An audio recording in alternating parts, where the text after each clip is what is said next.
Good to be back. Wait till we come around and do it the second time. How excited Andres Gomez, Cornerman Boxing. How excited are you to be back here where you won all these titles, the lineal lightweight championship, now you're back, another chance for the championship.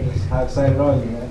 I'm very excited, very motivated, and yeah, a big smile when I walked in here because the last time I walked out, I shocked the world, took all the belts back home, and changed, Australian boxing history and boxing history that night. So to come back again as a big underdog against a guy who, is from here, brash, feeling himself right now, very familiar.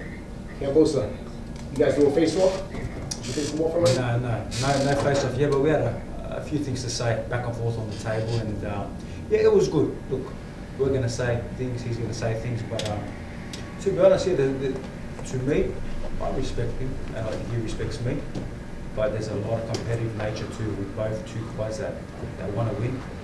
But I make a lot of sacrifices to catch that feeling again. And like I said to him, this is not really about the belt. I've got all the belts at home. It's not about making money. This is about proving my legacy and doing it again and catching that feeling again in a place that I've already created so much history. KAMBOSOS, Drew Titan, do you consider this your second home since you won big here last time? And do you have any jitters coming back here to try and make another stake? I do consider this my second home. I've had two great wins here. I beat Mickey Bay here in 2019, Teofimo Lopez 2022, and here we go again, Hitchens, obviously June 14th. So no jitters. Like I said, there's no real pressure on me. I feel exactly the same I was for Lopez. There was really no pressure on me, and I get to be free and come in and do exactly what I love to do, and I love to fight. Can I make a suggestion? Do you bring the Road Warrior, Mel Gibson? Okay. You want some go? Come on. Yeah. That's you're a road I'm a warrior. road warrior, and I fight best when I'm a road warrior. Yeah. I fight best when I'm away from my comfort zone. I've only ever lost, of course, to Devin Haney Lomachenko in the comfort of fighting in Australia, fighting during the day at 1 o'clock because of the time difference with the American broadcast. Never lost anywhere outside of Australia. So had great victories in America. I think 7-0 or 6-0 in the US. Fought all over the world, and they're character building moments. I've been here many times, and this will be legacy again on June 14th. And June 14th, like I said to him, and kind of surprising, June 14th is a good day because it's my birthday as well. So, Right. KAMBOSOS, Saquon Jones with the Boxing Voice. I actually was in Australia at Marvel's Stadium and covering the fight for the Boxing Voice when you fought against Haney the first time. There seems to be there's a transformation or maturity to you now after those two defeats and the one to Lomachenko. Can you just walk us through, how the brashness is almost gone and more like, a desire to get back on top is now seems to be, your new way of life, it seems like. yeah, I'm very motivated. For me, I don't need to sit here and we saw with the Haney fight. When you're champion, you've pulled off a big victory, and everybody is up your ass pretty much. Of course, you're gonna start to grow, and that's how it was. He saw me calling him a rat and saying things that should not said, but that's in the midst of the war, things happen. But at this point in my career, I'm driven by legacy, driven by catching that feeling, driven by doing this for the love of the sport. It's not really anything else. Shocking the world again. It's a mature KAMBOSOS, a seasoned KAMBOSOS, a guy who has so much experience. And like I said to him, he's had one championship fight. I've had this going on to my 6th championship fight, 12 rounds up to 12 rounds. So I feel good at this weight. Obviously my goal, my motivation is to become a 2-division champion, and June 14th, God willing, I will be victorious again. KAMBOSOS, AB Boxing News, how do you feel at this weight at 140 pounds, and what did you take from the Lomachenko fight, coming to this fight? Yeah, I took from the Lomachenko fight that was one fight too long at 135, and I could see that looking back at it, Lomachenko, who's not the biggest guy in the world, was bigger than me, he looked thicker than me, and you could see that I had sucked myself down too much. And again, with that rehydration clause of 140, 145 for the IBF, that 10 pounds. You know, it's hard work. It's not easy where you make a weight the morning, obviously the day before the fight, and then that night we had to do another 10 pounds. Then we had to go fight at 12 o'clock or 11:30. So you got to be up at like 7 a.m. getting ready to go fight guy like Lomachenko. So yeah, look, I took a lot from them that fight, that lesson. Again, Lomachenko, this is an all-time great Hall of Famer. And, I know my buddy Hitchens was trying to disrespect him and say that he's better than Lomachenko and Lomachenko ain't shit. And to me, Lomachenko is a Hall of Famer, all-time great, and I've got a lot of respect for him. So I learned a lot from that. I feel fantastic at 140. My last fight against a very tough and dangerous guy who had just come in. Obviously, he was fit and ready. He was about to fight in 2 weeks. 15 knockouts out of 16 victories. Big puncher, strong, nothing to lose, no pressure, and gave me a good fight. But you could see how dynamic I was. I was very sharp, very explosive, until obviously the cut. You know, clean shot, kind of had me thinking, you know, oops, this could affect the big fight. So yeah, we got through, touched the the water at 140, and here we are now again. So your explosiveness, you feel that you carried it for 140 When Kambosos came to America and everyone was talking about him, obviously sparring Manny Pacquiao, and who's this guy? And people started to watch, and they said 3-4 punch combinations in and out and moving, and that kind of diminished.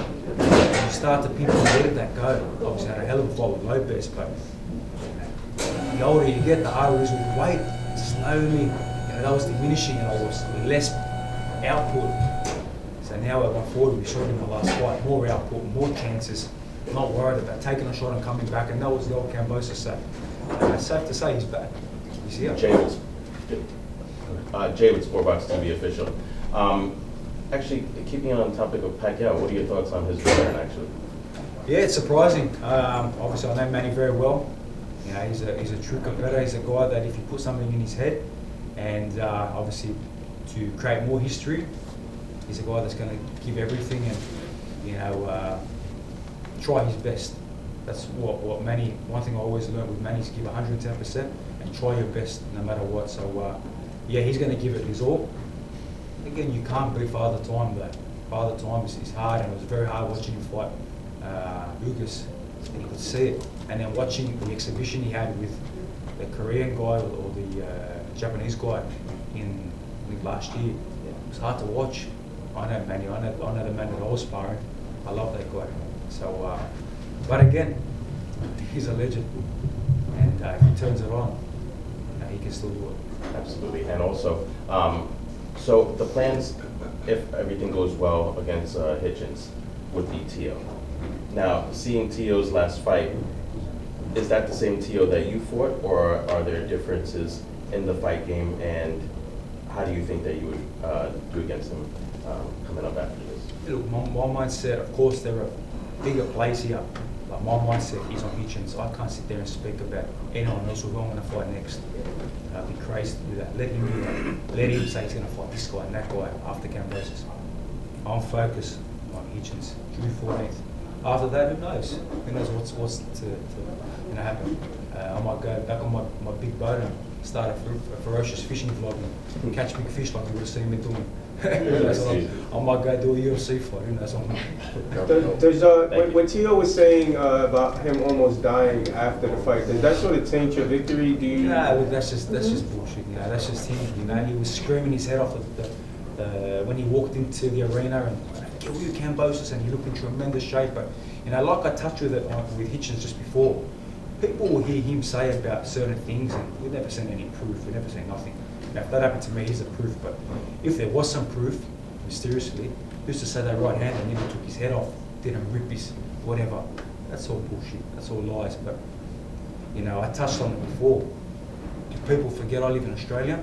Did I not have to travel from Australia to America, back forth 3 times? And in the midst of doing that, we had the hardest quarantine rules in the world. 2 weeks living in a hotel. He was there, my father. I was there. 2 weeks, no training, just sitting there waiting while he's back to training, feeling good. And then having my wife pregnant, getting told that we've got to get on that plane because of obviously the Triller issues. Going to miss the birth of my kid. All of a sudden, things are going wrong with that. We stayed for the birth of my kid. Beautiful, I have a son. At the exact moment my grandfather passes away, they're going to bury my grandfather. Enjoy my son. Prepare to go fight the undisputed champ of the world. Come back to America and beat this guy in his hometown as a 13-1 underdog. People don't hear that. You know, I don't sit there and parade about it like he does. He parades about his supposed this and that. Be a man, you lost. He's just a sore loser. I beat you. Hey George, they misspelled your name on the poster out here. They misspelled your name on the poster out That's here. cool, man. Like for me, like they can disrespect me. I've been disrespected before, but I know where I've been. You know, the fans know where I've been. And I'm a true warrior, like I was saying before to Hitchens. He's so caught up, undefeated, 18, 19 and 0. Fuck the zero. I'd rather lose my zero to a guy like Haney or Lomachenko fighting the best of the best, because I know what kind of competitor I am. I'm a true champion. That's what the fans want. That's what the media wants. The zero doesn't matter, but if we get the best fights happening right now, who's going to be the winners? Fans, media, boxing, sport, fighters, because they're going to be wanting to take a chance and fight the best. So that's how I am. George, question. You share the ring with champions like Lopez, Haney, Lomachenko. How does Richardson Hitchens compare in terms of skill and danger? It's hard to tell right now because I have not fought him. But from what I have seen, we study him, you know, very much. We see the way he fights. To me, he fights like a guy that, and he said it in our face-off just then, our one-on-one. He fights like a guy that just has to do what he has to do to win the fight. If it means being super boring, so be it. Now, I look at Lopez, Haney, obviously in the second fight, come to fight, and Lomachenko. And again, a guy like myself, come to fight. I come to give the fans, win, lose or draw, bloodied up, stitches all over my face. I come to give the fans the best fight. And like I said to him, this is your homecoming. Come and make a point. Come and fight me. If you're going to run, yes, we've got some tricks up our sleeves too. We've seen that style before. We know our mistakes. We know how we feel now at 140. So, yeah, look, we'll see after June 14th. I can make that analysis of where he stands out of, you know, the only guy that's really fought everybody, and that's George KAMBOSOS. Training camp, will it be in Australia or here in the No, I'm in US? Montreal. I've already been training out there, part 2 of training camp. But the best thing that's been about this fight, you know, KAMBOSOS usually has a fight and then goes 9 months, 10 months, and then comes back against another big name. But I fought only 6 weeks ago, 12-round fight, had a 3-month great training camp, and now straight back into it. I'm in shape, I feel good, I'll fight right now, you know, 12 rounds, you know, whatever, no problem. So training camp is in Montreal, got my whole team with me, got some fantastic sparring partners, and you know, we're doing everything we can, sacrificing away from my kids, my family, my comfort, you know, and even though I get noticed anywhere in the world and get noticed in Montreal, at least it's not as crazy as being in Australia. Hey George, Johnny Boy Boxing at Fire. We got a question. You said earlier that this is your second home. You feel comfortable in New York. Richardson Hitchens says that he's the king of New York. If you beat him, are you the new king of New York and king of Australia? Yo, I'm from New York. You can't give that out. We've heard that before. That I've heard that in 2021 that we had a king of boxing, king of New When York. you call yourself the emperor. The emperor's coming back. The emperor's here, so what's a king to an emperor? Emperor of New York. When I beat him, the emperor returns. Champ, do you still feel that same hunger? Because the last time you were here, you know, you were fighting for all those titles. You've won them. You've made a lot of good money in your career. You still feel that same hunger as the last time you were here in New York? Yes, that hunger is undeniable. I wouldn't be here. You know, I turned 32 June 14th. I wouldn't be here wasting my time. I've got a good life. I have every belt. I go downstairs in my house, and I got all the belts, and my kids get to see it. You know, no one in Australia has that. I've made a lot of good money, you know, God bless, but for me, it's more than all that. For me, it's that legacy, you know, coming back and beating this guy and doing it again. And I say, you know what, KAMBOSOS stamped him in the Hall of Fame. He fought the best. He beat these guys. He did it on his terms, and that's what he's catching that feeling. You know, fighters, especially guys that have been there and done it, and now obviously, you know, getting a bit older. They're trying to catch that feeling again, and that's what I'm catching. I feel good. You know, I feel really good. I feel great at this weight. Sharp, very explosive, hitting very hard, and Yeah, God willing, June 14th is going to be a great victory again for my career. Kambosos, I like that you mentioned about if Hitchison gets on a bicycle, you guys have a plan for that. Now, we just saw William Skull versus Canelo. Speaking of another champion, what advice would you give to Canelo if he fought a guy like Skull to make the fight easier? Well, that's Canelo Alvarez, who am I to sit there and give him advice, Yes, look, he's been undisputed and twice, and look, I feel that I was undisputed. Obviously, politics, some 50% say yes, 50% say no.